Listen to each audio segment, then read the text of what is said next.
Welcome to the Sailor Noob podcast, where a superfan and a noob talk about the original Sailor Moon episode by episode. I'm your host, Mikan Hana, joined by my co-host. I'm the co-host and the noob, name of Caliban, and I'm ready for Sailor Keith Moon. What? And we're a couple of magical people ready to moon cosmic power make up this episode. Today we are talking about episode number 103, Yatte Kita Chika na Bishojo Senshi. In Japanese, the arrival of a tiny pretty guardian, the English translation, and the English title, Hello, Sailor Mini Moon. Yeah, we'll get to that part. I'm excited that this episode's all about drumming. Me too! Which means, here come my drummer jokes. Oh no, that's the key. Okay. How can you tell a drummer's at the door? I have no idea how. The knocking speeds up.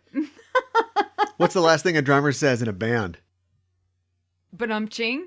Hey, what? That's not bad. Hey, how about we try one of my songs? Oh, no! How do you tell if the stage is level? I have no idea how the drummer's drooling from both sides of his mouth. Oh, drummers. It's fun to make fun of drummers. They get a bad rap, don't they? Yeah, maybe deserved. You think so? I've been in a lot of bands. Yeah. And nobody likes drummers. Oh. How do you get a drummer off your porch? I have no idea You how. give him the money for the pizza. Oh, no. Sad. Yeah. Oh, my God. I play drums so I can tell these jokes. Wow. I'm just floored by your drum joke repertoire that I'm rendered speechless. You pick up a lot. Yeah. You pick up a lot in band. Yeah. What are some of your favorite memories from band? My favorite memories? I guess that's that's kind of a random question, I guess. I don't know. Tell me about what about my strongest memories? What are your strongest memories? So, one time I was band camp. Sorry. Well, that actually works too. One time I was playing in a parade with a community band. It's a long story. And it was all parades that take place in the frozen north in the winter are endurance tests and are only for crazy people. Sure. But we're all crazy, so we do them. And so we were playing on a trailer. We were being hauled by a truck on a trailer. And I remember we were going down like the main street, of the parade route. But then we took like a side turn and ended up on a side road. So we weren't even like in the parade anymore. But like we didn't know that because nobody's telling us. And the driver doesn't know. He just like left the parade accidentally. So we're driving along the river and the wind is intense. And it is probably 20 below with the wind chill. And we're all playing, I don't know, Malinguena or just some band song. And like my valves, I was playing trumpet at the time, started to freeze. Oh my God. So my valves are sticky and frozen. We're all bundled up with 3 layers, all like packed like sardines into the back of this trailer and playing this dumb song for nobody. And it's like 11 at night. And I'm like, yeah, that's just being a musician. Wow. I don't have anything nearly that great from my memories of band. I remember, this is not great. So I played the flute, and I wanted to play it when I first started playing, and I think I started in like 5th or 6th grade, and then by the time I was about to enter high school, I told my parents I didn't want to play it anymore. Yeah. But they were like, just try it out. Just try it out. Well, my band teacher in high school was kind of intense, and he wanted everybody to be in marching band. And I just was like, I'm done, Mom and Dad. I did it for a semester. I tried. I'm done. But I mean, I think the flute is a wonderful instrument, and I love the flute, but I didn't practice. Yeah. So I was almost always last chair. Yeah.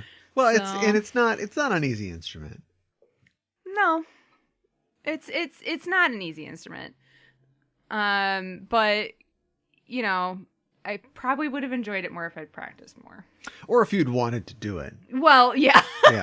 It's hard to tell a kid that, I don't know what's like, it wasn't until I was basically out of school, and I still played in bands after that, but like I was almost out of school by the time that I really got a love for it. And realized, because I remember my, this is great Sailor Moon stuff, but my band teacher was kind of intense too. And I remember when he switched from yelling to pleading. Oh boy. With the bored kids in the band. One of which I was, not because, I mean, I liked music, but I don't know why, they just put an instrument in my hand in 4th grade. Sure. And I just never stopped doing it. Never questioned it. And I never really thought about like being good. And I remember when he said to us, you know, this is just look at what we're doing and just do a good job. Do you know what I mean? Like he just said, like you're going to grow up, and you're not going to have an hour or 2 hours of your day which is given over totally to playing and enjoying music. You're going to look back on this time, and you're not going to have an instrument anymore, and you won't have any time to do it. You're like, you've got this now, so just look at it and pay attention to the notes and commit yourself, you know? And a lot of the kids were award-winning musicians. They didn't need to hear that, but that reached me. Like, you know, when he said, like, do your absolute best. And I don't know if we improved or not, but like I just started applying that to all the things that I wanted to be good at and I wanted to do in life. And this was supposed to turn into a sermon. I don't remember why we started talking about this, but the point is, yeah. I think that we see a little bit of that in the character that we meet today. Yes, I think somebody so too. Must have switched from yelling to pleading. But we also see it in the and we still don't have like a word for this. This is your job and you haven't fulfilled it yet. So you need this thing I'm going to describe. Okay. But that Japanese sort of cultural thing of doing it exactly right. Yeah, whether it's, you know, a tea preparation or the calligraphy or the art, it's like this is the virtue of like doing it the exact right way. Well, it's called the way of blank. Okay. So have I never just said that before? It's the dough. Yeah. Yeah. The Tao. Yeah. Yeah. Yes. Because like it's called the way of tea, though, you know, the way of, you know, all of the traditional art forms have the way of. So I guess that yes, I guess I was, for whatever reason, I wasn't thinking of it that way until you said it just like that just now. See, but good information, good vibes, and they can spread like a meme. Yeah. So now it's in you. Now it's in me. Now barf it into somebody else's ear. Oh wow! Like Keith Moon. Oh my God! I'm going for the hat trick, everybody. Somebody's done an art thing, right? A rock fan, a Who fan has done a thing with like maybe Keith Moon and a fuku, and he's puking. Somebody or something. do that right now if you right? haven't already, please. Right, Mad Keith Moon. Yeah, I think one that of would the be great. greatest drummers ever. Hey, how many drummers does it take to screw in a light bulb? I don't know how many. 5. 1 to screw it in, and then 4 to say that Neil Peart would have done better. Oh my God! I don't even know who Neil Peart is, right, and I'm a horrible person, probably. That he's a drummer, I suppose. Yes. Aw, poor drummers. I like Ringo Starr a lot. That's like the one drummer I could think of. He just likes to have fun. Yeah, right. Who's the drummer who has one hand? Oh, I always forget his name. I think it's Mark something, the guy from Def Leppard. Yes, thank you. I think people give him a hard time, but like, he's doing what a lot of people do with 2 hands with 1 hand. I think you should, you know, give him some credit. Yeah, although I know it's simplistic. I would like to point out that a lot of the drumming in Def Leppard songs is kick, kick, boom, kick, kick, boom. You know why it is. Okay. If you lose an arm and you're a drummer, you're like, all right, give me that second bass drum. We'll just do it. All right. But I remember, so that we're going to get all the drumming stuff out of the way now. That's okay. In the opening, I guess. I remember when we, it was, well, not when we first met, but it was early on in our association. Yeah. That I was really into Zeppelin. I'm still into Zeppelin, but I was really into Zeppelin. And we were headed somewhere to dinner or to see a movie or something like that. And I remember I stopped and I pulled the car over and made you listen to Good Times, Bad Times. Okay. The first track familiar. off of track 1, side 1 off of Led Zeppelin 1. That seems vaguely familiar. Because it's got, because Bonzo's got the, he's got like, I can't even do it as fast as he does, but like the quadruplet bass drums. And he didn't use a double pedal. That's a regular pedal. That's just how his impressive. calves must have been, like tree trunks just going. Yeah, that's true. That's a valid point. I feel like a lot of people don't think about how like drummers not only need strong arms and hands, you need to have strong legs too. Absolutely. Well, at least if you're in a drum kit and everything. Absolutely. Yeah. And what do you say to a drummer in a 3-piece suit? I have no idea. Will the defendant please rise? Oh no, that's horrible. Right, That's really bad. Talking about drums today. We are. Yeah. And I'm excited about it. Would you give us a drum roll, please, and take us into the synopsis of this episode? Yeah, we got to get right into it today. And I want to just mention before we continue, well, first of all, that you can find us on social media. Oh, yes, absolutely. It's noob_sailor on Twitter. But also, guess what? What? The show might sound a little different today because, is it that time again? Technical problems. That's amazing. I'm going to come right out and say, never buy Zoom recording equipment. Mm-hmm. Not Zoom, the online service. No, not the Zoom meeting service. Yes, the hardware company. Uh-huh. Because not having a lot of fun with Zoom right now. No, they can Zoom themselves. Yeah, I don't know who's Zooming who. Yeah. But they can take a flying leap until they help us fix their recorder that we bought from them. So we're using a different recorder, and hopefully it doesn't sound too different, but that's what's going on there. But we get right into it this week as we begin in the basement lab, and Dr. Giggles dials on his business phone. He's got, the beige 80s business phone with all the beep. How do you get an outside line? Is it *3? Is it line 1? What is it? Yeah. Exactly. And he dials and he kind of looks up as it's ringing, at the ceiling, suggesting possibly that the person that he is calling is in the same building that he is. Yes. And he really is in the basement. Uh-huh. So good job naming it the basement lab for me. He reaches an office. The person he reaches is in a room, and the door on that room says, Witches 5. Mm-hmm. And inside the room, we see all manners of things. We see a cage full of black, red-eyed rats. Yep. We see test tubes and microscopes. There's a machine labeled electron tubes, and it's got one of those readouts. I really tried to. It's probably a science term, scrollanometer or something like that. But it's got the pen goes zzz, zzz, zzz, out of the paper, like an EKG or something like that. Yeah, and there are people doing science. People are looking and they've got clipboards. A woman answers the phone. Yes, this is Witches 5. One moment, and we see that it's Eudial. Mm-hmm. The doctor says, I've read your report. Yes, quite interesting. And we get a look at the report that he's reading, and I did my best to try and translate it. They were really small. Yeah. There are a lot of characters on this paper. But the impression that I got from it is that it's like an evaluation of the next target. And like specifically like the categories said like strength, agility, charisma. It reads like a character sheet in D&D. Yeah, right. And I'll have to see if I can find anybody who's translated the whole thing, but that's the idea. Eudial says, I've already found the next candidate. And we see 4 other women behind her just doing science. Women in STEM. Yep. Satanists, terrible, evil machinations. And the doctor says, that wasn't bad, off the top of the head. Yeah. The doctor says, that's just what I would expect of you. And we see Eudial pull up on her computer a file on the presumed next victim, a young girl known for her taiko drumming. Mm-hmm. I know that because it says that on the paper. It does. In katakana. Yeah, it's she says she's a odaiko master. Yes. She has a pure heart. Dr. Giggles says, okay, do your thing, and I'll provide a demon to assist you.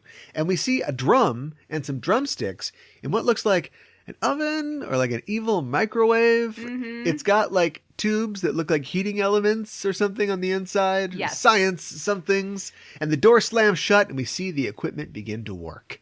We see test tubes, hundreds of test tubes moving around. And one comes out and plugs into the machine and we see the liquid and the demon egg inside get sucked out of it. And then dials and meters light up. Energy starts flowing into the box. Lights begin flashing from within. And we hear a voice yell, Soiya! The process complete, the box opens, and a smaller box rolls out on a conveyor belt with a star emblazoned on its side. Yes. The belt feeds into the back of a car that looks like the Ecto-1. It kind of does, It's like an old-timey ambulance, right? Yeah. Branded with a star as well, Eudial gets into the driver's seat of the car, and the car is carried on a conveyor of its own through a dark passage where it finally emerges at top speed out of a subway entrance, up the stairs, sending pedestrians scattering as it pulls off into the Tokyo streets. Cut to Juban Shopping District. Usagi and friends, minus Rei, and Usagi asks everyone if they want to go to the Juban Festival tonight. Everyone likes that idea, well, everybody but me, and Mako thinks that they should all dress up in yukatas. So look out for a very special installment of Senshi Style this week. Yes. The girls begin to beg Ami for permission to not study for just one night, but as they do, something is coming. We see a pair of legs on a bicycle, pumping furiously, the rider tearing through the streets. As the girls continue talking, we keep cutting back to this furious rider.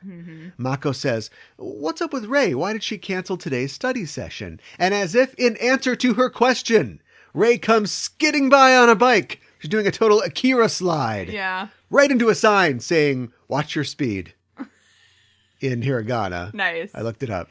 And she ends up face down, ass up on the asphalt. Yeah. And then she pops up and she limps into Le Cafe. Yeah. Which I feel like we've seen Le Cafe before. It just means the cafe. Yeah. You guys are not even trying. Well, you know. And the girls watch her dumbfounded. Inside the cafe, we see that Rei is meeting with a young woman. Kind of looks like the girl that we saw on the computer. Yeah, huh. The other girls of the squad follow her in, and they quickly hide in a nearby booth. They observe that she's meeting with a woman, and Usagi's like, are you sure that you said that she was on a date? And Minako says, you never know. Take Haruka's example. What? Yeah, like everyone's gay. Yeah, right, exactly. I think that's what she's trying to say. I think she's trying to be like, anybody could make a mistake like that, right? Like, she's trying to cover her own ass because she was in love with a woman that she thought was a man. Okay. It gets a little confused, but Usagi's like, what? But our girls are on the case. Mako says, is it a guy dressed as a girl? Which, open-minded, Mako, but thanks, not what we're looking for. And Ami's like, it doesn't look that way. As she's blushing. Yes. She's blushing the entire time. Back to scandalized on me. Yeah. At Ray's table, she and the girl are having a normal one. And I don't know, Constant Craving is playing on the PA or something. Ray said, because this is a joke, because it's by a lesbian artist, but it's not. Everybody thinks it's about love, but it's actually about samsara, the concept of samsara in Buddhism, because Katie Lang is a Buddhist. So it's not what you think. I put thought into these. Yeah, there you go. Ray says, will you do it? We really need your help, Miss Tono. Yeah. Just then, their waitress arrives with their tea, and there's a brief moment where Ray thinks she sees something out of the corner of her eye. Something moving behind the waitress. She stands up, and the waitress is like, Miss?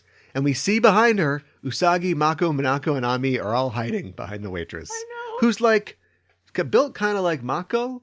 She's like tall, but she's not exactly like super wide, but this is a cartoon. She's got a lot of talent, though. All right, so she's got some talent. Ray pushes past the waitress and looks behind her, but the four girls have moved to the opposite side of the waitress, who's now like twisted like a pretzel. And Ray's like, And then she snakes her head around another 90 degrees, but she sees nothing as the girls have all piled into the booth behind her. I know. The waitress is barely keeping it together. Ray turns around one more time. Comedy comes in threes. But now all 4 girls are hiding in a line on the other side of the waitress. And then Rei starts to revolve around the waitress's body as the girls move in a line like the hand of a clock. Yes! Trying to avoid Rei's piercing gaze. Well, no one could keep this physical bit up for this long. And the waitress accidentally drops Rei's coffee on her head. And she's like, oh, hot, hot, hot. Rei sees them. She's like, what are you guys doing here? But the girl she was meeting says, about that matter, I'll do it. Mm-hmm. And this whole time, Rei is just sprawled on the waitress on the ground. I know. Who, like, sheds like a single tear that sparkles. Yes. I don't know what's going on. I think, like, okay, this is my interpretation. The waitress has no idea what they're talking about, but for some reason she's so elated that they're so excited that she also sheds a tear of joy. She's like, we've seen something happen here today. Right. And then she takes her handkerchief out too. Yeah. Like the pure tear is going to go into her handkerchief. Yeah. Well, Rei's excited about that. The girl leaves and all of our girls climb into a booth.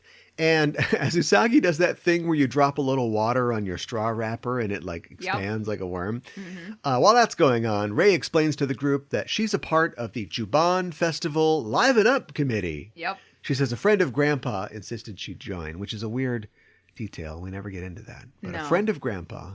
And Usagi says, you say that, but really you love the festive atmosphere. Just like now. And she's blushing and I don't know what's going on now. I don't know what she's getting at. I don't but either. I do know that 90s anime Rei is bi. Rei's mad, but Minako says, now, everyone makes mistakes, referring, I'm guessing, to her attraction to Haruka. Because Minako is straight in every medium.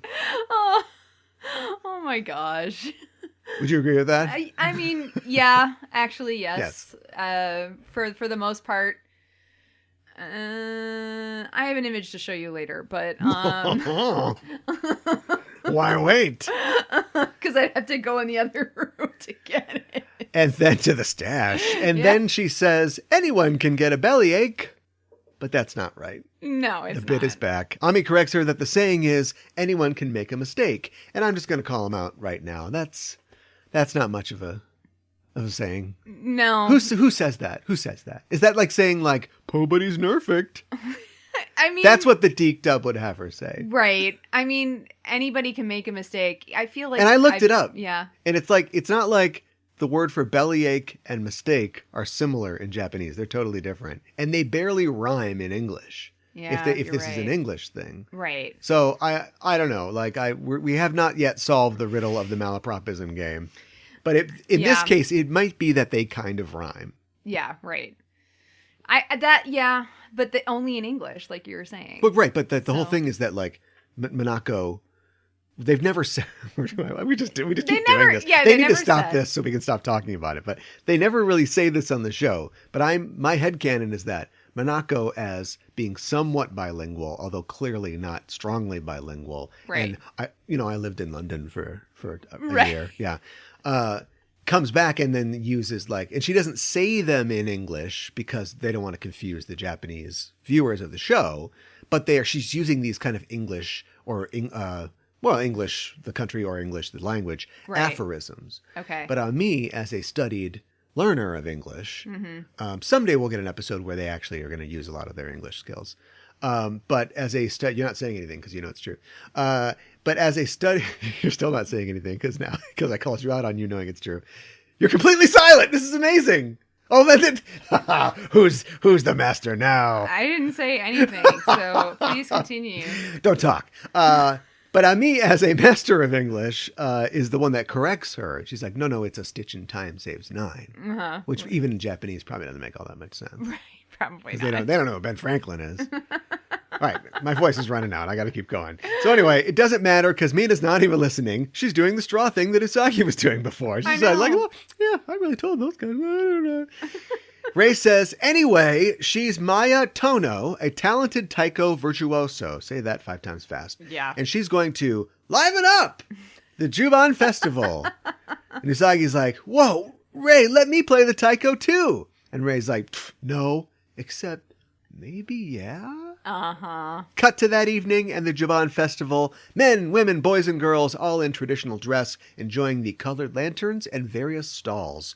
We hear a rhythmic pounding sound of a drum, and it's Usagi pounding a drum shaped like a fish to attract customers to the goldfish pond she and the other girls are running. Mm-hmm. Scoop, goldfish, she cries. Yep. But it's exhausting work. Yeah. And she's like, Minako, switch with me.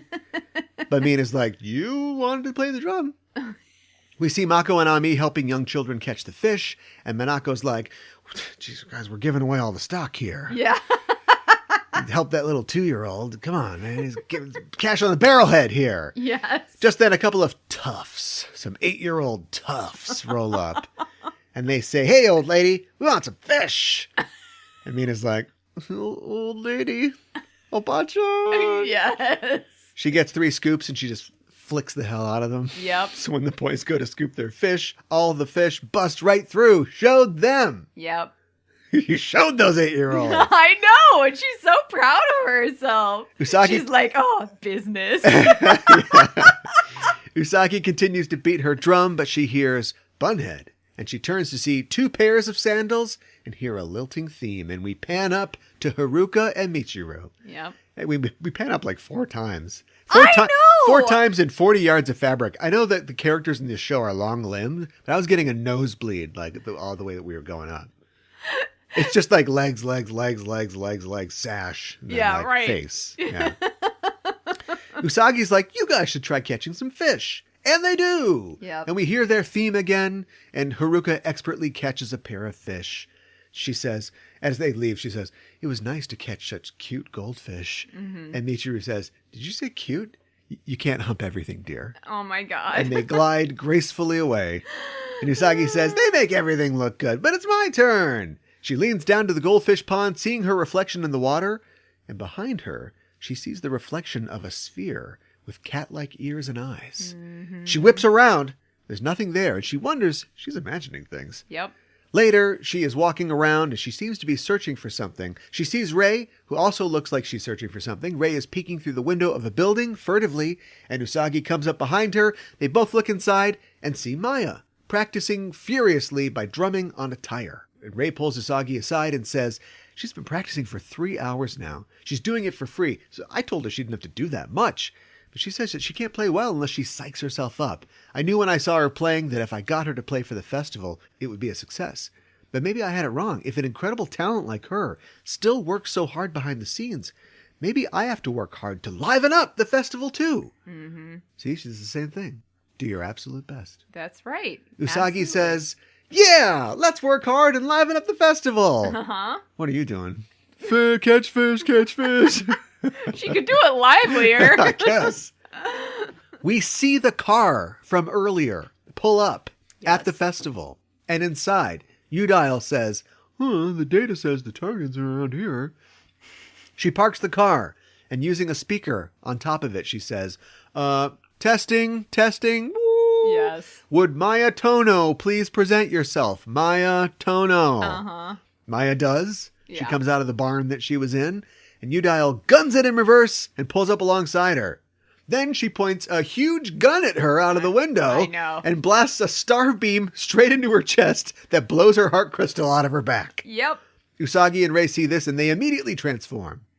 Eudial gets out of the car to get the crystal, but she hears, "Anyone who targets the pure heart of a Taiko drummer is an enemy of traditional Japanese performing arts. In the name of the moon, I'll punish you. And also, in the name of Mars, I'll chastise you." Eudial is like, "Oh, so you're the Sailor Guardians." And she tears off her lab coat to reveal a red crop top, a black pleated skirt, red harem pants, and red pumps. Mm-hmm. "I'm Eudial of Witches 5. Demon, appear!" And out of the box, in the trunk, leaps a demon with a Taiko drum. Soiya! Yeah. Eudial says, "Soiya, take care of these two." And Soiya's over to the Senshi, trailing a cord, which turns out to be a fuse, which ignites her backpack, which explodes and fires rockets everywhere, which rain fire down in the Senshi, making them dance while Soiya cries, "Soiya, Soiya, Soiya!" Eudial goes to retrieve the heart crystal, but finds Uranus and Neptune waiting for her. Answering the call from a new era, Sailor Uranus, here to fight with brilliance. Also, Sailor Neptune, here to fight with elegance. Mm-hmm. Neptune says, unbelievably, "This isn't a talisman." Yeah, right. I know. Where are these? They're not real. They don't exist. It's all. It's some kind of scam. We're just gonna have to wait and see. To sell test tubes.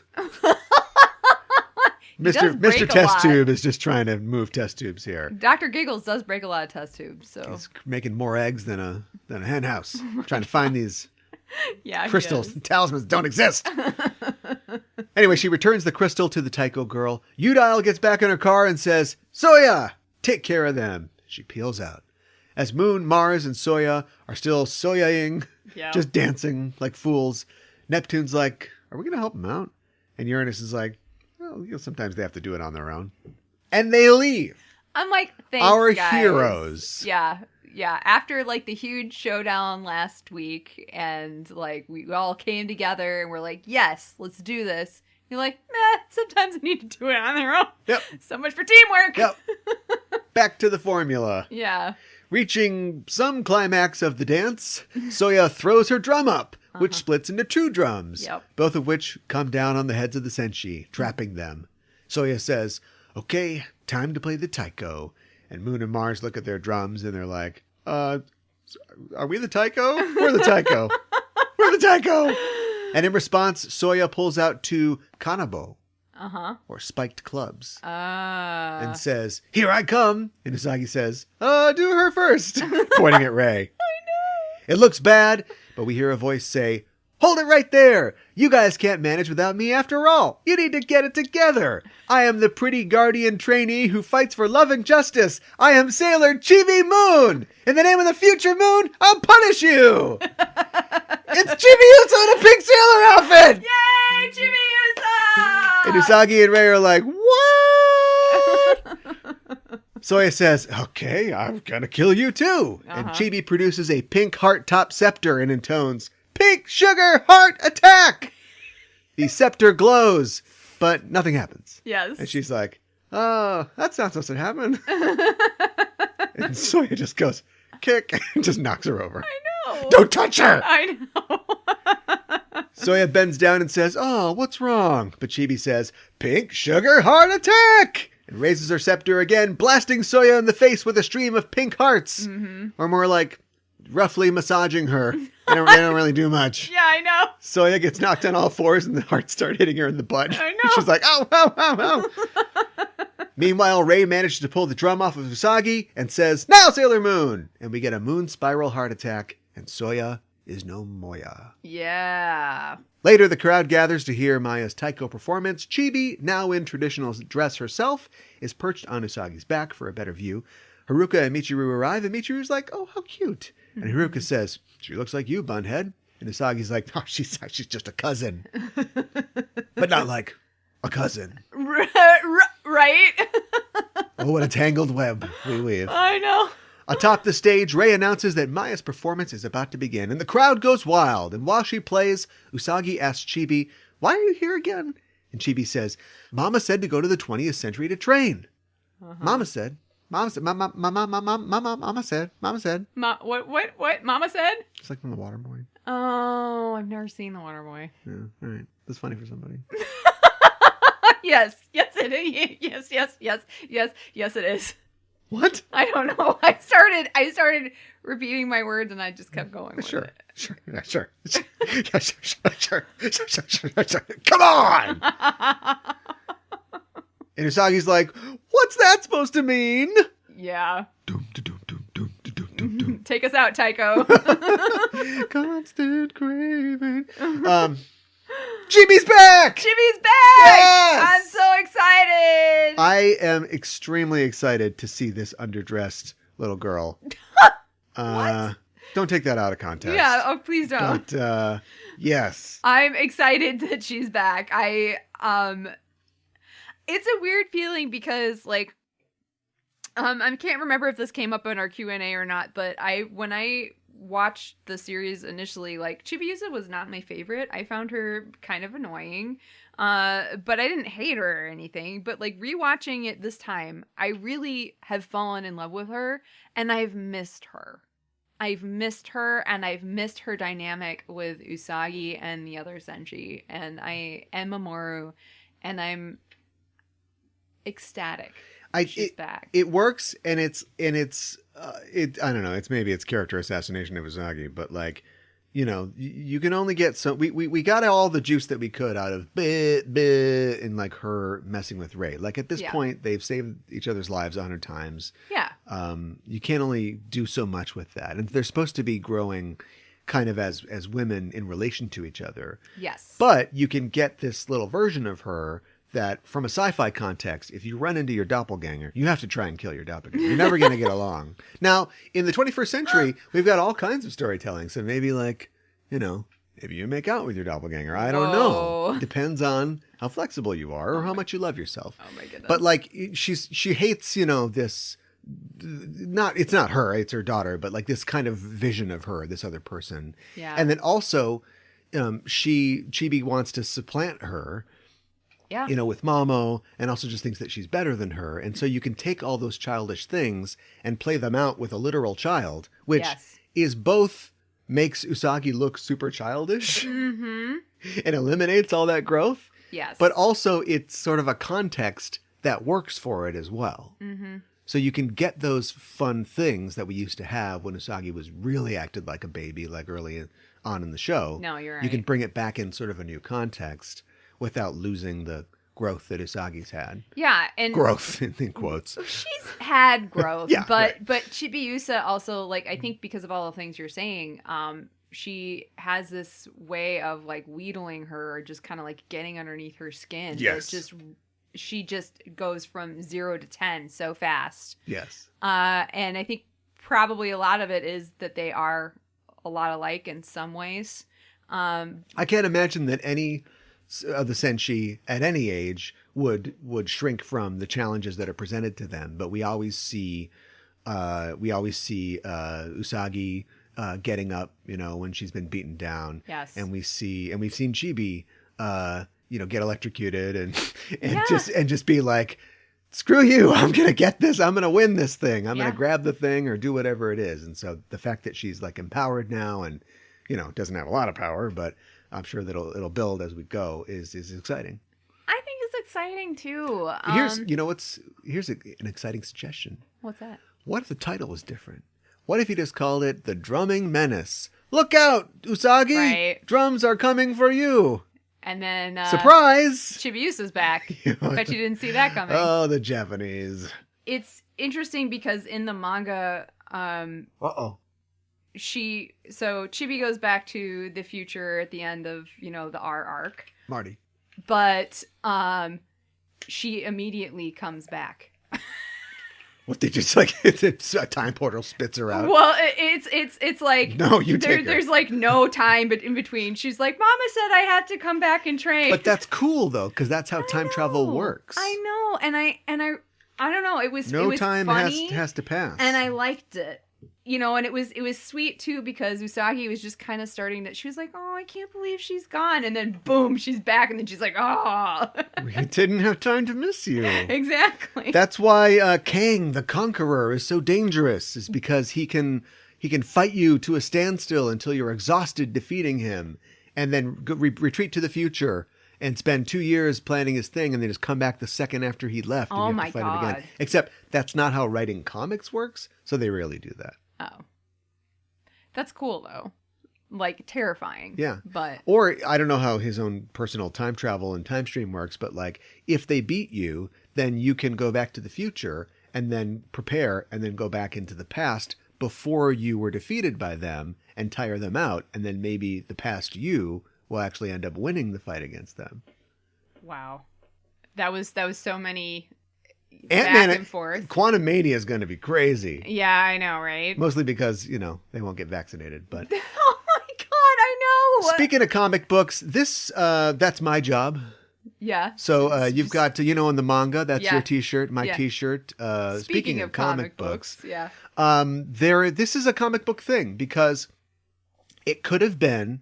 hey, let's do this festival. What's that? A thunder and lightning rumbling. Yeah. And then like, here comes Chibi with a 45. Oh my God. And we've got to like, oh man, we got to find her child-sized traditional dress for the festival tonight. Right. But instead, she shows up right at the end for the last like 2 minutes of the episode. Yeah. And that is how you do a first appearance of a character.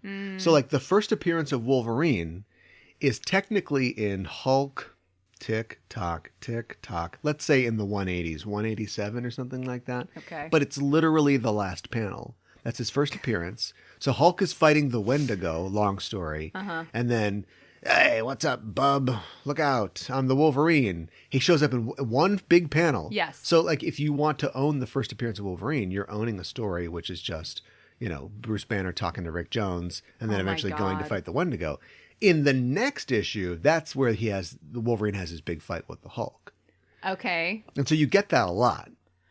Because they're just introducing a character, and it's partially because of the cliffhanger storytelling, but it's also you guarantee 2 sales of a book. If people are excited about a character, they're going to buy both of those. Well, that's absolutely true. Did the question, sidebar, did in the first appearance issue, did it say on the cover, a first appearance of Wolverine, or That's a great question. Because comics does that sort of thing. That's a great question. I don't remember about the Wolverine one, but they will do that where they say, so and so appears, and they appear literally at the end or something like. They will do that. Right. Is that where the Japanese get this from? I don't know.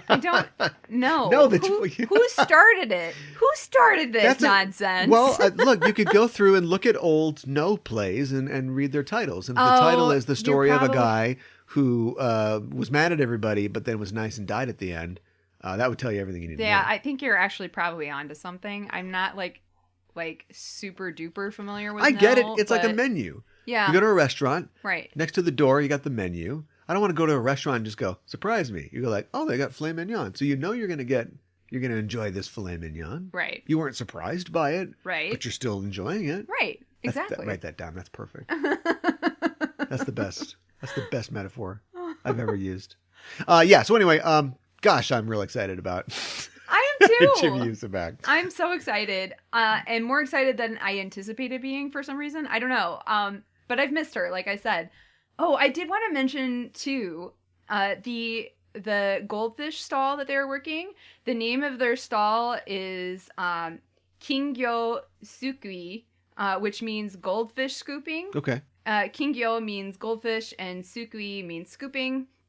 And it's a really, really common summer matsuri stall in Japan. And, it's like they have the basic rule is that the player scoops goldfish from the pool with a paper scooper called a poi and puts them into a bowl with the poi.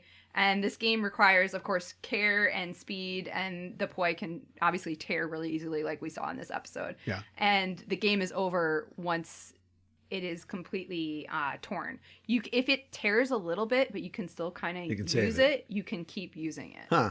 Okay. So, but yeah, it is really, really popular. You'll see it a lot. And they, charge 100 yen or something like that. Yeah. It's pretty cheap to play, I think. Cool. And I think you choose to play, then you get a scoop. So you could spend money there if you wanted to. Yeah. You're not really good at it. To get that fish. That's right. It's business. I guess I should mention then too a little background on the kanabo, which means metal rod. Okay. And it is, I think it's a real life weapon. You see samurai with them. Usually they're very tall, and yes. and then they're spiked often. So it's either wooden with spikes, or you could forge like an iron one with the spikes built into it. So it's like a very long, scary club with spikes all over it. And it's also, you see it in mythology a lot. It's often wielded by Oni or something like that. As soon as you said that clicked. And there's actually a saying called giving kanabo to an Oni, which is kind of like he's already strong and you've given him this. It's sort of like making something worse, adding fuel to a fire. Okay, that makes sense. Take that, Minako. Yeah.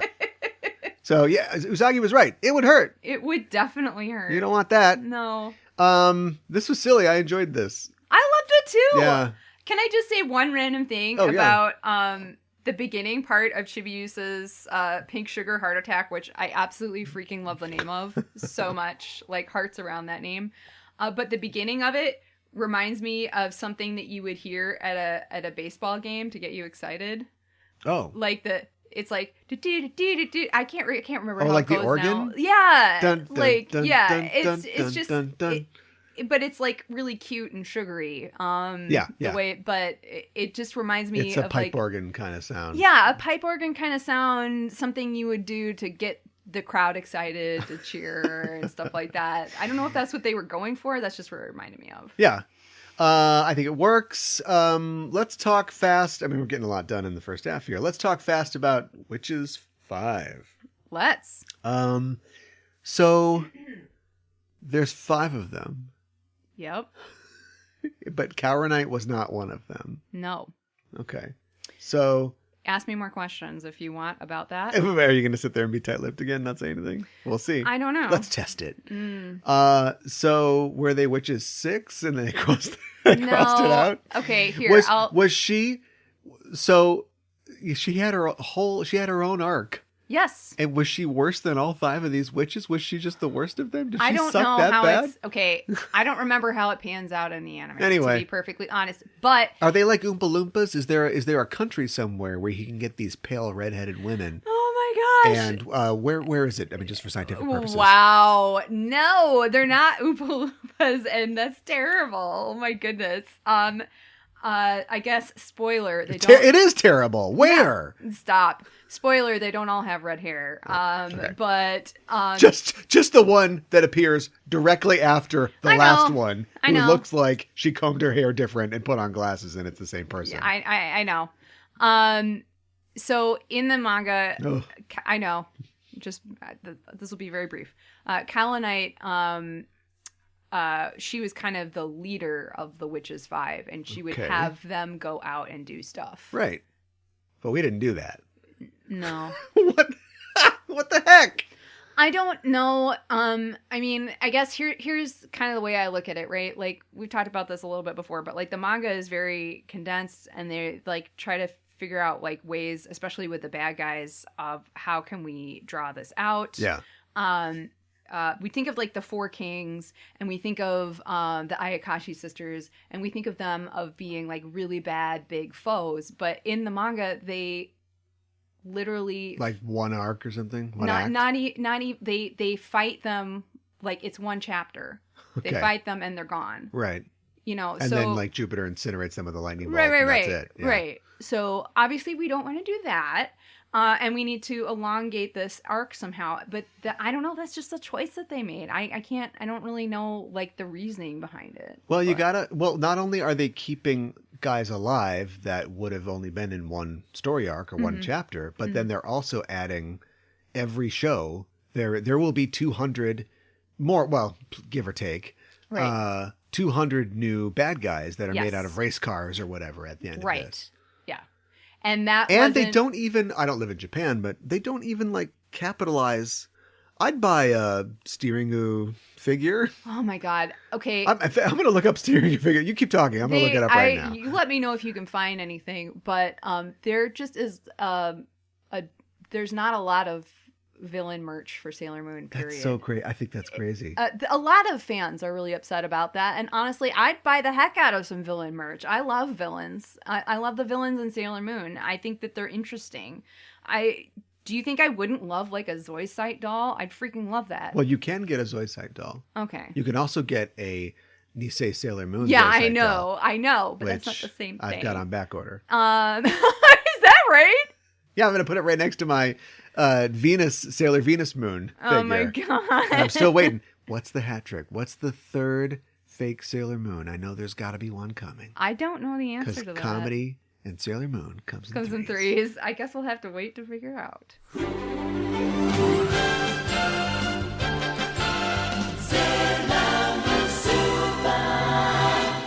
How would you describe Just Enough Trope? We are the Just Enough Trope podcast. I'm your host, Caliban, joined as always by my co-host. Hi, I'm Mikan Hana. Oh no, does this mean they can hear all the things I yell at the TV during Downton Abbey? Why did you do that? How do you plead? Let the game begin. Yeah, check these fresh moves. Oh! Don't shoot man in face. This isn't the Save Gotham fundraiser. It's the Chill Family Reunion. Master Yoda assigned a Padawan to this bold Jedi. I believe it's pronounced Padawan. Oh, Padawan, excuse me. Hey, it's getting late. I think Ralph's going to want his motorcycle back. Go jerk off the pictures of 15 gray. I am freaking getting old. Yeah, I noticed the life clock was blinking in your hand. Get out of here, Wilson. Go fight the Teen Titans or something. I'm unkillable, not unwoundable. You like Sailor Moon, right? Why don't you sail on his Wow. Just Enough Trope. News, reviews, and geek fondue every Monday on the Just Enough Trope podcast network. Loving me never have a say. You so sorry. What?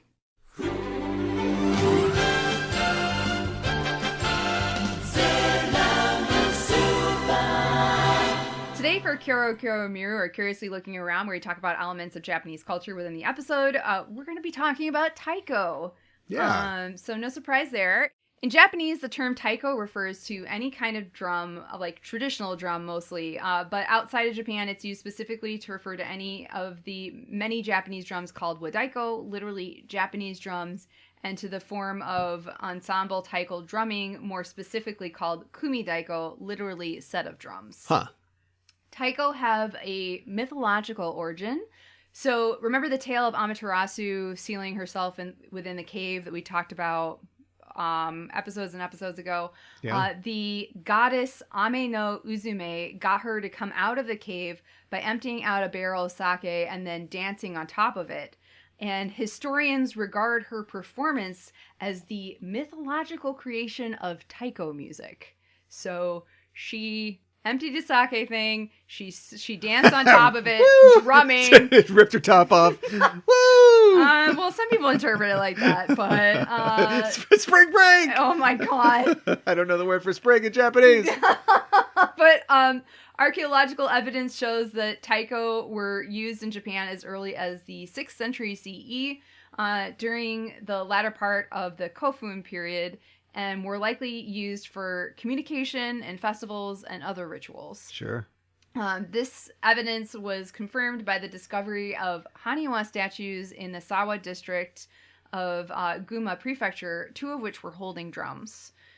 Their function has varied throughout history, which is no surprise, really, ranging from communication, military action, theatrical accompaniment, and religious ceremony and concert performances. Taiko have played an important role in many local festivals across Japan. They are also used to accompany religious rituals in kagura, a category of music and dances stemming from Shinto practices. Taiko frequently appear alongside other performances during local festivals. In Buddhist traditions, taiko are used for rituals as part of the Bon Festival, which is again where you believe your relatives come back to the earth. You kind of like celebrate. It happens in the summer. Yeah. You clean their graves and you celebrate their lives. So it's a big part of that. Taiko also refers to the performance itself, and commonly to one style called, which I mentioned briefly earlier, called kumidaiko, or ensemble style playing, as opposed to festival performances or ritual performances or theatrical performances, which are very different. Kumidaiko was developed by Daihachi Oguchi in 1951. Oguchi was trained as a jazz musician in Nagano, and one day he was given an old piece of written taiko music, and he was not able to read the traditional notation, but he did find help to transcribe the piece, and I did read one rendition that was like, he found it, as a jazz musician, he found it kind of simple. So I don't know if that's actually the case, but regardless, he did add his own rhythms and he transformed the work to accommodate multiple taiko players on different size instruments. So this had never really been done before. And well, at least he's credited with creating it, but I read something else that described it as him like envisioning like how the different drums on a drum set make a different noise. Right, yeah. And now the traditional amen break. So like his idea, like, well, different size taiko drums make different noises and they can play different type roles within a performance. And why don't like taiko players like play together? Why is it just like one player on their own? So this really revolutionized Taiko. Yeah. It's what we think of as modern day Taiko performances by and large. Oguchi's ensemble, Osuwa Daiko, created new music that was intended for non-religious performances, and several other groups emerged in Japan throughout the 1950s and the 60s. So it was a big time for Taiko. Globally, Kumi Daiko performances became more visible during the 1964 Summer Olympics in Tokyo. This is like really big for them. This is massive. I think we all need to just take a moment and appreciate that, because the last, we're going through, and we are going to continue, I think, in a couple weeks, going through some really traditional, this is a pillar of Japanese society kind of Kirokuro Mirus. Yeah. And it's amazing how many of them tie back into the 1964 Summer Olympics, which was like the kind of coming out party for post-war Japan. Yeah, it was the first time they had ever hosted the Olympics. They were super excited. They're like, look at how awesome Japan is. Check all this. Also, you guys like radios? Yeah, right. Right. And it was featured during the festival arts event at the Olympics. Kumi Daiko was also developed through the leadership of Den Taguyasu, who recruited young men who were willing to devote their entire lifestyle to taiko playing. Uh-oh. And took them. No, it's not bad, but like that sounds culty. Well, take what you want from it, and took them to Sado Island, which is located in the eastern part of the Sea of Japan. For getting more culty. Yeah, for training, where Den and his family had settled in 1968. Den became inspired by a drumming tradition unique to Sado called ondeko, or demon drumming, in the Sado dialect. Okay. And this particular kind of drumming requires a considerable strength to play well. So Den called the group Za Ondezoku, or Ondezoku, which means demon drum group. Okay. And he implemented a rigorous set of exercises for its members, including long-distance running. That's first of all, culty still. But it sounds like what's his name is up to on the Righteous Gemstones. Oh yeah. The brother. They're getting ripped for God or whatever. And right. He's like, we're gonna go out and we're gonna go through the desert. Right. And carry these crosses on our backs. Right. And that'll show something. I don't know. Show our devotion. And you're like, why are you doing this? Yeah, exactly. Well, they're playing drums. A bunch of ripped guys, holding a drum and they're like doing like upside down crunches. I think you are painting the right picture here, actually. Do they still do this? How do you get into this? What? We have to devote your entire life. You have to, yeah. Am I ready to give my life up for the drums? Yeah. In 1975, Onde Koza was the first taiko group to tour in the United States, and their first performance occurred just after the group finished running the Boston Marathon while wearing the traditional uniforms. Wait. So they got out, did the Boston Marathon. Yep. Then... and they're in their uniforms. So in their sweat-drenched uniforms, then did a taiko show. Yep. Okay, I don't want to be in this. Yeah. In this cult. It's intense. What were their times in the marathon? Oh, that's a great question. I don't know. Were they near the top? Yeah. I mean, if they just walked it. I don't think they did, because running is such a big part of their regimen. God. Wow. In fact, one of their fundamental concepts is something that I think they dubbed Soga Kuran, that, quote, running and drumming are one, and a reflection of the drama and energy of life. Interesting. Yeah. Do they drum while they run? I don't think during the Boston Marathon. No, not during the marathon. Like, shut up. I know, right? Somebody throws beans on them. I don't know. I'm just trying to... Yeah. Here's some clam chowder. But yeah, in 1981, some members of Onde Koza split from Den and formed another group called Kodo under the leadership of Ietsu Hayashi, who has gone on to become an accomplished solo taiko performer. Kodo continued to use Sado Island for rigorous training and communal living, and went on to popularize taiko through frequent touring and collaborations with other musicians. And today, they're one of the most recognized taiko groups in Japan and worldwide. And I just want to say, there is an excellent video of them on YouTube with a piece called Odaiko, which I highly recommend. And it's 3 taiko players and 3 large drums, which are called odaiko, which are, big drum. Right. It's amazing. So watch that if you have never seen taiko drumming before and you want to get an idea of what it can be like. I just watch that video. Yeah. But I think something else that we need to talk about is the taiko drum games. One of which is Taiko no Tatsujin. It's a series of rhythm games created by Namco. And basically, the way I think of it, at least the arcade version of the game, is it's essentially like Guitar Hero or Rock Band, but with taiko drums. Yeah. But Cal, I think you played some of these games. How'd it go? Well, I don't have. I think the real fun of playing the game is having there's like a little bongo taiko controller. So it's the drum, and then you can drum along with it. But I did get a chance to play it just on PC with a controller. Okay.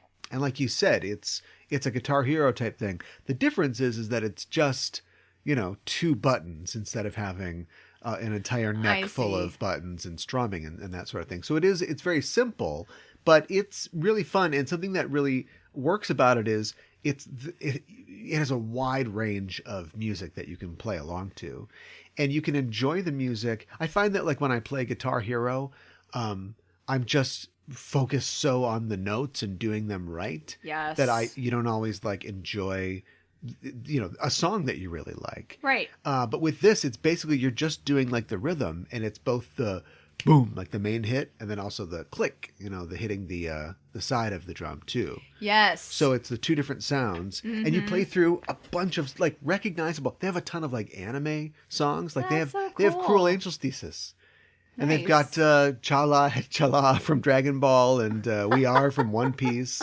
and they've got classical music, like Carmen and Toccata and Fugue. That's cool. And video game music too, like Katamari Damacy. You can play along to that too. So yeah, it's a good song. It's a lot of fun, and you can do a 2-player thing, so you're both kind of drumming. And yeah, like I would definitely recommend I know it's on Switch, and if you can get your hands on one of those controllers, the drum controllers, it's not a bad way to kill a night. Even more fun. Yeah, that's awesome.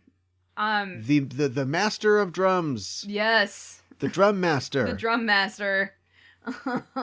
The first time I ever saw taiko, I remember, was actually at Epcot Center at Disney World, and so Epcot has the way it's set up is it's like different countries and different areas, right? So they're in the Japan area. We were there, and then a taiko concert started, and I was just like instantly taken with it. It just the way that it starts quiet and slow, and then it builds to being very intense and powerful. Yeah. And you can just feel the drum's vibration pulse through you. It's just, I love it. And I've thought, for a really long time, I've wanted to, but it's just been, classes are actually really expensive.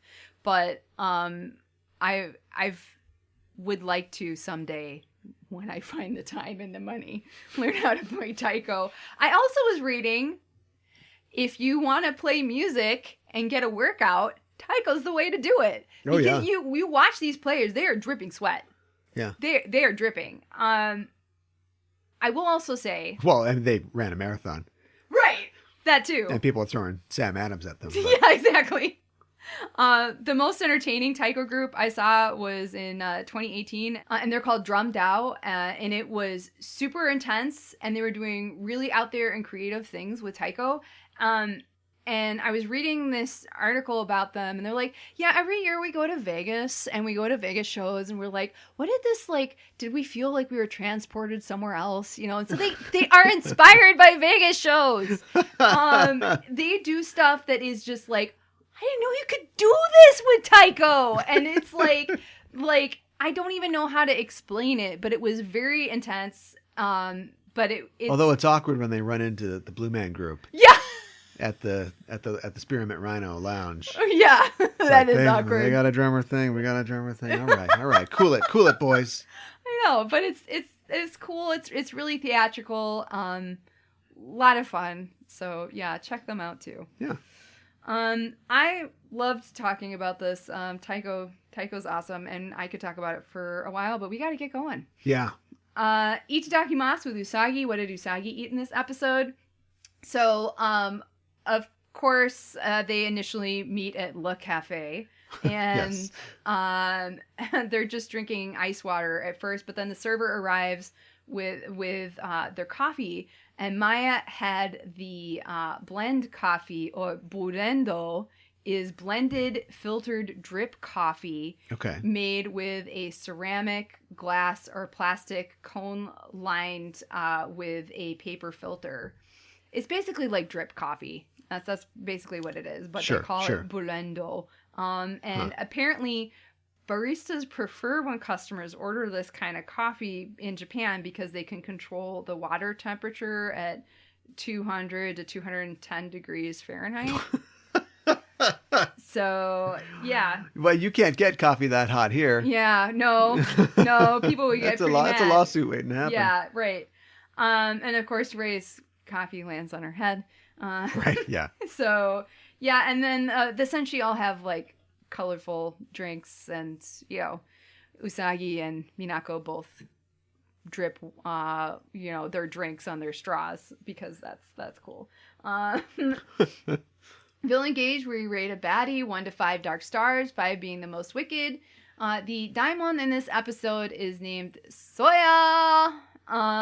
So Soiya is a common chant heard at Japanese matsuri or festivals, called out to the gods while you're moving the portable Shinto shrines known as omikoshi. And this chant is particularly heard in the Tokyo metropolitan area, and while people are carrying or shouldering the omikoshi in the Edomae or Edo style, while calling out Seiya, Soiya. So a mikoshi, the O of course is honorific, is a sacred religious plankin, also translated as portable Shinto shrine. And Shinto followers believe that it serves as a vehicle to transport a deity in Japan while moving between the main shrine and a temporary shrine during a festival, or when moving to a new shrine. So often the mikoshi resembles a miniature building with pillars, walls, a roof, and a veranda and a railing. And then it usually has like poles that you have a lot of people carrying this or shouldering it. And another chant that's used at omikoshi events is washoi. The word was originally shoiwa, but since the term is said on repeat, shoiwa, shoiwa, shoiwa, it's difficult to distinguish where it ends and where it begins, if that makes sense. Okay. So the chant shoiwa, shoiwa, shoiwa got transformed into washoi, washoi, washoi, and Soiya is believed to be another variation from shoiwa. So that's believed to be where that came from. The term washoi can be broken down into 2 parts. Wa means harmony and peace, and isho consists of the kanji meaning one and the kanji meaning thread, or figuratively something that connects spirits. Isho denotes being together, connected by the same belief. Okay. So, How about this? yeah. Woo! I know. Well, okay. There is a reason for it. You're on the table. The top comes off. Oh my gosh. Soiya! And Soiya, what Soiya means connected. We were connected in the same belief. All right. I Spring see. break. Okay. So these chants are used by the people transporting the mikoshi, and the chant allows them to synchronize their movements, Sure. encourage each other, and garner strength to keep carrying the heavy load. And by the way, a mikoshi can weigh up to 1.5 tons or around 3,300 pounds. This is too much. Yeah, This is a lot. it's a lot. Gosh. Yeah. But I did want to mention, I guess I'm kind of getting into her design a little early, but at the bottom of Soiya's drum is what is a symbol which is called a tomoe. And tomoe, commonly translated as kama, is a kama-like swirl symbol used in Japanese mon, which are Japanese emblems used to decorate and identify an individual, a family, and more recently, a business. And the tomoe resembles the usual form of the magatama, one of the 3 imperial regalia of Japan. Right. So, Yeah. That shows up a lot. It does. And this will show up again, but the tomoe appears in many designs with various uses.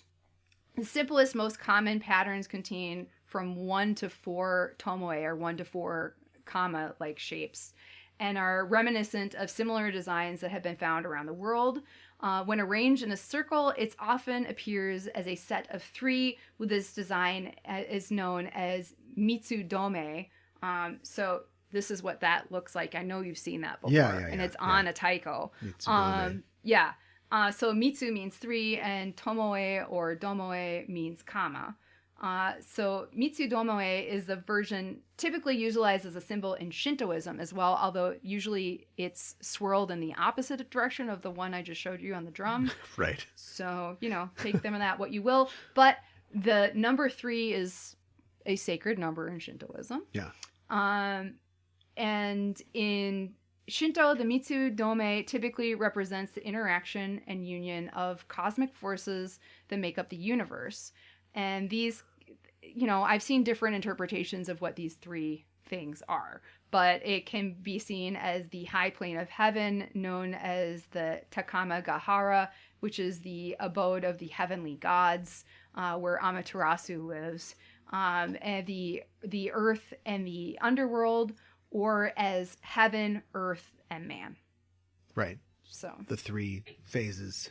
Exactly. So. Oh my gosh, her character design. Oh boy. It Busy. is a little busy, you're right. And then they just stopped below her belt. It's like, she's got some, biker shorts on or something. Yeah, I know. You're absolutely right. Boxer briefs. Yeah, exactly. Look, I'm here to drum, and that means no pants. I don't have any pants. I got a drum, though. I don't need pants. Yeah. She's got light blue skin, pointy ears, bright red hair that is sticking straight up and is asymmetrically cut. Her face is painted white with a red line down her nose, and she is wearing blue lipstick. And her top looks as if she's been wrapped in thin white fabric strips or bandages, like she's bound or something like that. And then, of course, her white biker shorts. She's also wearing black high heels and gold spiked bracelets and anklets. And her sleeveless purple coat appears to be a sleeveless happi, or which is a coat that taiko drummers wear happi all the time, but they're not sleeveless. I don't even know if happi if there are such a thing as sleeveless happi, or because they're just right. Yeah. But taiko drummers wear this all the time. We see Maya as actually wearing a happi in this episode, which matches her happi matches her purple hachimaki or headband, also often worn by taiko players. And her happi is tied with a red and white sash. She's wearing what looks like taiko earrings, possibly. And she, of course, has the fireworks backpack, as well as a drum strapped in front. Now, attached to her hachimaki is a Hyottoko mask. Hyottoko is a comical Japanese character, which is a mask, and his mouth is puckered and skewed to one side. Hyottoko also appears in traditional dance, dengaku, and he plays the role of a clown. And dancers wearing Hyottoko masks also appear in some Japanese local festivals. I think that this is a cue to the viewer. This daemon is a clown. I think that's exactly what it is. Am I a clown? Do I amuse you? Yeah, exactly. Am I here to make you laugh? Mm-hmm. All right, now we're up to our rating. Like, overall, I feel like even though her design is a little busy, I like it. I think that she has a lot of sass, and I love that she dances over to Moon and Mars and has fireworks strapped to her back. She's here to have fun. Yeah, exactly. She's not here to have fun, and she's here to break your bones. Yeah, exactly. Yeah. Yeah, she's going to enjoy this. She's a drummer. Yeah. Did you hear about the drummer that finished high school? No. Me neither. That was a good one. Sorry, any drummers out there. She definitely has a sense of humor, though, so I really enjoy that. I like that she gets out the clubs with spikes. What is it? What are they called again? Oh, the kanabo? Kanabo, yeah. Thank you. And threatens to play the Taiko, meaning Moon and Mars. And she literally just kicks Chibiusa when her attack doesn't work. Yeah. But then she's really annoyed when Chibiusa does start hitting her with her attack, even though it's just annoying. Yeah. So, yeah, overall, I really liked her. I'm going to give her 4 out of 5 dark stars. I always know when we're going to have the exact same number. Oh. Because mine's a 4 as well. Generally, we look down on the busy Yomas, but this is one of those where every single part, as you explained, has some significance. And it, I think, works in the way that just a loose configuration of a bunch of different elements kind of work. Like Coco Chanel is crying wherever she is, but I don't know, it just works. And there's something to learn about every little piece. Yes. And I like, we rate them on their kind of spirit, which she has a ton of, and we rate them on their effectiveness. And like if Chibi Moon didn't show up, bad news we have some black and blue sailors here. Yeah, and so exactly. she had it going on. Plus she's got a big bomb on her back that shoots rockets everywhere. So yeah, got a lot going on. It all works. I'll give her a 4. Yeah. Farewell, my lovely. She is pulling herself up from being assaulted by pink sugar heart attack and screams before the heart hits her. She flails quite a bit, even twisting and turning before she goes. But I'm going to give this one a 3 out of 5. I'm going to give her a 2. Okay. This is where it falls down. And at this point, we've seen a lot of innovation. We've seen good and we've seen bad. Yes. And I used to just say, if it's okay, then I give it a 3. Mm-hmm. But now we've got FML creep. Where just okay is not good enough. Yeah, you gotta do better than that. So this was kind of plain. I'm going to give it a 2. Okay, that's fair. Moving on to Subu or Dubu, where we talk about the most interesting differences between the sub and the dub. The daemon Soiya's name was renamed Sawyer. So like soy, or it's like so they added. It's perfect. Is it? Days time Soiya, mean pride. I'm completely lost. It's Rush. Tom Sawyer. Neil Peart. Okay. It's got one of the greatest. Yes. Okay. I got to give it to you. They really pulled this one off. Somebody on Clover Way sat up, put his Guitar World magazine down, was like, guys, wait, let's try. Okay. It's Sawyer. Okay. Like Tom Sawyer. Because I didn't get it because the way they spelled it is they didn't change the spelling very much. So it's Soiyer. So what, Fine. Fine. But it's Sawyer. His mind is not for rent. When it got a government. Okay. All right. I'll give that to the Clover Way. So now we are up to our rating. The entire opening at the cafe is great. From Rei falling flat on her face to the Senshi spying on her, the whole thing with the Senshi hiding behind the server while Rei angrily looks for them is just it's hilarious. I love that entire sequence.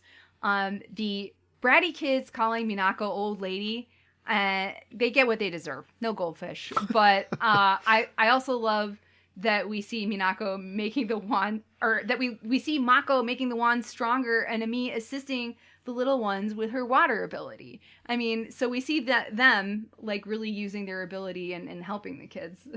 And just the juxtaposition it's great.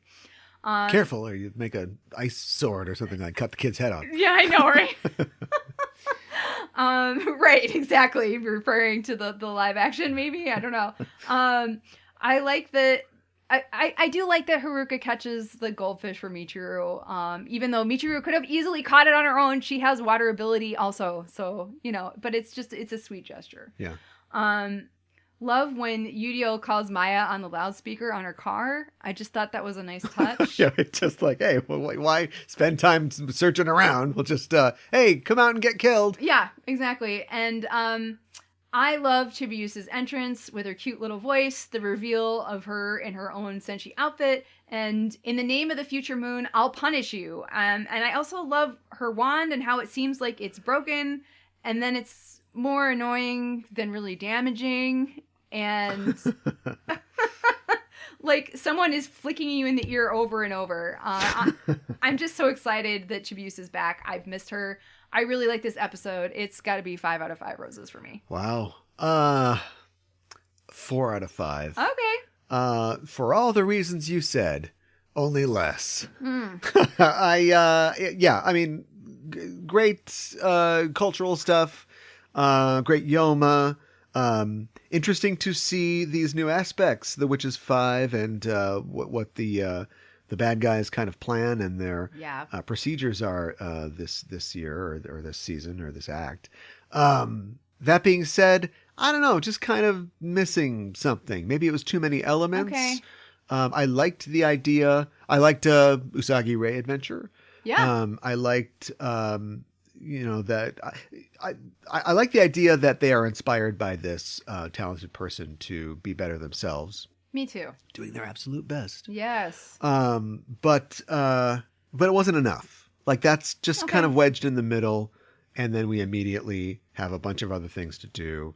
A very ostentatious and active Yoma, jamming Chibiusa in the very end. And nobody even transforms or does anything until after the eye catch. It's all set up before that. So there's funny bits in the diner at Le Cafe. Yeah. But if we had cut some of this, or we'd kind of got to the festival faster, you might have been able to explore more what I'm talking about. But I like the intentions, but I didn't like the execution. But you still got a 4. It's not bad. No, it's not bad. So my English title is Chibi Back, Let Fight. That's not okay. Why let fight? Because it's like let's fight, but I wanted to make less sense, so I took the apostrophe S out. That's okay. All right. Hello, Chibi. Yeah. Again. Yeah, I know. All right. Well, let your comfort be that I had a lot of trouble coming up with one myself. Okay. And so I decided to shoot a bunch of rockets at it. Okay. Like Soiya. So I've got liven up to expectations. Okay. Okay. All right. I got more. Back on the beat. Okay, that's pretty good. All right. Well, I guess we'll have to go with my last one, which is In the Air Tonight, HEIR. Oh my god. Do. I think you won this week. Because she's her heir. I know, Okay, I get it. Right. Next episode, we are talking about episode number 104. Tomodachi o motomete. Chibi Moon no Katsuyaku in Japanese. Making New Friends. Chibi Moon's Adventure. The English translation. And the English title, Tainted Tea Party. Tainted Tea Party. Okay. All right. I'll reserve judgment until I watch it. It's probably for the best. But they went for the alliteration, I guess. Why is it Tainted Tea? Well, we'll have to see. Yeah, I guess so. We'll have to see next time. Tainted Tea Party. Yes. Well, look. we like having tea parties, virtual ones. Someday we'll have a real one again. Yeah. But we do it online. We do it at our Discord, a link to which you can find in our show notes. And we would love it if you would come and join us and talk about Sailor Moon and all kinds of nerdy stuff on the internet. You can also find us on social media, which we pointed out previously. Just search for Sailor Noob. And, I've been looking at our iTunes reviews. Haven't talked about those in a while. Yeah. I'd sure love one. It's looking good. We're back up to 5 stars. Yeah. Back up to 5 stars. But it would be great if you use iTunes or if you use another service and you have not left us a review and a rating. We'd really appreciate that because it really does help us out. And I guess while I'm plugging all the plugs, I'd say if you want more content from us, both Sailor Moon related and just anime related, you can find more at patreon.com/Sailor Noob, where we talk about Pretty Guardian Sailor Moon, the live action Sailor Moon show, which is different, but also the same. Yes. Weirdly. Yes. And we also talk about anime shows on our show Animetification, which is returning to our Patreon next week, where we're talking about Inuyashiki. Now, this isn't Inuyasha. No. This is Inuyashiki, which is different. It is different. And Inuyasha's violent, right? Or is it violent? No, it's not violent. It's Dragon Ball Z for girls. Basically. He says. Wow. Distract him with a drummer joke. What's the difference between a drummer and a savings bond? I don't know what. One will mature and make money. Oh, my God. But anyway, become an inner senshi and join us on our Patreon at patreon.com/Sailor Noob. Well, that's it for our show this week, and the Name of the Moon will be punishing you next week with another episode of Sailor Noob.